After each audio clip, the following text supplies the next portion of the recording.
Programme میں ایک بار پھر خوش آمدید. بات ہو رہی تھی موجودہ سیاسی صورتحال اور خاص طور پہ جب ہم بات کر رہے ہیں نگراں سیٹ اپ کے لیے نگراں وزیر اعظم کون ہوگا, اس کے اوپر سب سے زیادہ بات ہو رہی ہے اور جوڑ توڑ بھی جاری ہے. نگراں وزیر اعظم کے لیے اسحاق ڈار صاحب کا نام پچھلے 24 گھنٹوں میں میڈیا پہ سوشل میڈیا پہ گردش کرتا رہا اور کہا یہ جا رہا تھا کہ اتفاق رائے ہو گیا ہے اور جہاں اتفاق رائے ہونا چاہیے وہاں پہ بھی ہو گیا, پولیٹیکل سٹیک ہولڈرز بھی مان چکے ہیں.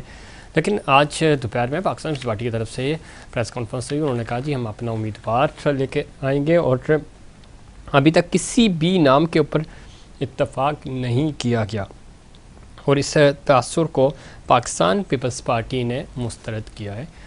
دیکھنا یہ ہے کہ اب نگراں وزیر اعظم کون بنے گا, لابنگ کی جا رہی ہے, ماحول بنایا جا رہا ہے. دوسری طرف اس طرح کی خبریں بھی ہیں کہ ہو سکتا ہے آنے والا جو سیٹ اپ ہوگا یعنی نگراں سیٹ اپ جو ہوگا وہ کہیں زیادہ دیر کے لیے نہ آئے اور الیکشن جو ہیں وہ وقت پر نہ ہو سکیں. اس کے اوپر پاکستان پیپلز پارٹی کے بہت زیادہ تحفظات ہیں. پاکستان پیپلز پارٹی چاہتی ہے کہ الیکشنز کسی بھی طرح 2023 کے اندر ہو جانے چاہیے, لیکن کیا باقی سٹیک ہولڈرز بھی اس کے لیے تیار ہیں, یہ سب سے بڑا سوال ہے.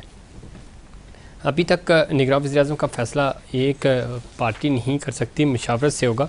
پی ڈی ایم کی طرف سے کہا گیا اور پی ڈی ایم کے جو ترجمان ہیں حافظ حمداللہ, انہوں نے وزیر اعظم سے متعلق جو بیان تھا نگراں وزیر اعظم کے لیے اس کے رد عمل کے دوران کا اظہار کرتے ہوئے کہا کہ ابھی تک مشاورتی کمیٹی تشکیل دی گئی ہے اور اس کمیٹی کے بعد ہی فیصلہ ہوگا. اس سے پہلے ظاہر ہے اس طرح کی جو بیانات آ رہے ہیں میڈیا میں یا رپورٹس ہو رہی ہیں چیزیں, تو یہ اس کے اوپر پی ٹی ایم کو یا اتحادی جماعتوں کو آن بورڈ نہیں لیا گیا.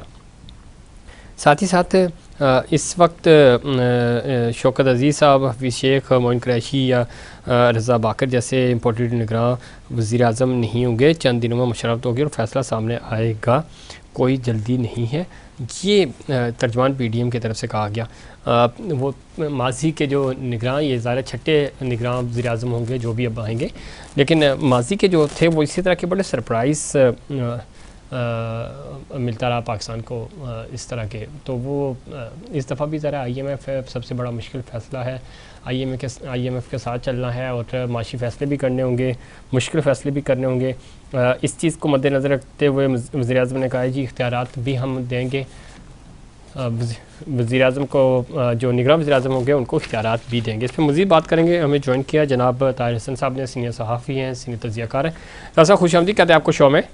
جی شکریہ, بہت بہت. طاہر صاحب کس طرح دیکھتے ہیں, ایک تو یہ کہ یہ بتائیے گا کہ آج کے اس ڈیجیٹل دور میں اور خاص طور پہ آپ کو پتہ ہے خبریں پتہ نہیں کہاں سے لیک ہو جاتی ہیں, تو یہ نگراں وزیر اعظم کے لیے اسحاق ڈار صاحب کا نام پچھلے 24 گھنٹے سے گردش کرتا رہا. کچھ صحافیوں نے بھی, اور پھر انہوں نے ایک انٹرویو بھی دیا تھا, اس میں بھی تھوڑا سا عادل شاہ زیب نے ان سے پوچھا تو اس پہ بھی ڈار صاحب نے کہا کہ اللہ تعالیٰ جو بھی کام لے گا مجھ سے میں ضرور کروں گا.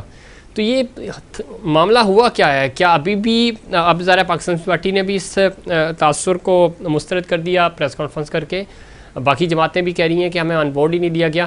تو یہ آپ کو کیا لگتا ہے کہ یہ ایک مس فائر ہو گیا؟ اگر وزیر اعظم کے لیے اسحاق ڈار صاحب کا نام تھا بھی تو اب شاید وہ موسٹ فیورٹ نہیں رہیں گے. کس طرح دیکھتے ہیں آپ اس کو؟ دیکھیے اس میں دونوں چیزیں ہیں. ایک تو ظاہر ہے کہ جو کنفیوژن ہے سیاسی جماعتوں کے اندر, ان کے اپنے جو سسٹم میں معاملات میں خرابیاں ہیں وہ اپنی جگہ ہیں, یہ اس کا ایک رزلٹ ہے. لیکن بات یہ ہے کہ جن اسحاق ڈار صاحب کا نام لیا گیا ہے اور ظاہر ہے کہ یہ ان کے سورسز یا لیڈران نے اور غالباً احسن اقبال صاحب نے بھی نام لیا تھا ان کا, جی کہ ان کو بھی بنایا جا رہا ہے. تو یہ کوئی میرا خیال ہے کہ کنسیڈر ہوا ہے اور ہوا ہے. خود بھی طاہر حسن صاحب انہوں نے عادل شاہ زیب کو انٹرویو دیا تو اس انٹرویو میں انہوں نے پوچھا کہ اس طرح کی کوئی بات ہے, تو انہوں نے کہا کہ انہوں نے اس کی کوئی نفی نہیں کی کہ یہ آپ کیسے نام لے رہے ہیں یا اس طرح کی کوئی بات نہیں. انہوں نے کہا کہ اللہ تعالیٰ جو بھی مجھ سے کام لے گا میں وہ کروں گا. جی بالکل, وہی میں عرض کر رہا تھا کہ یہ یقیناً کہیں ڈسکشن ہوا ہے پارٹی میں اور چیزیں آئی ہیں, لیکن انہوں نے اپنے پارٹنر سے یا پولیٹیکل الائز سے کوئی سے کنسلٹ نہیں کیا ہے. بات یہ ہے کہ کل ہی جو ہے وہ آئی ایم ایف نے ایک اپنا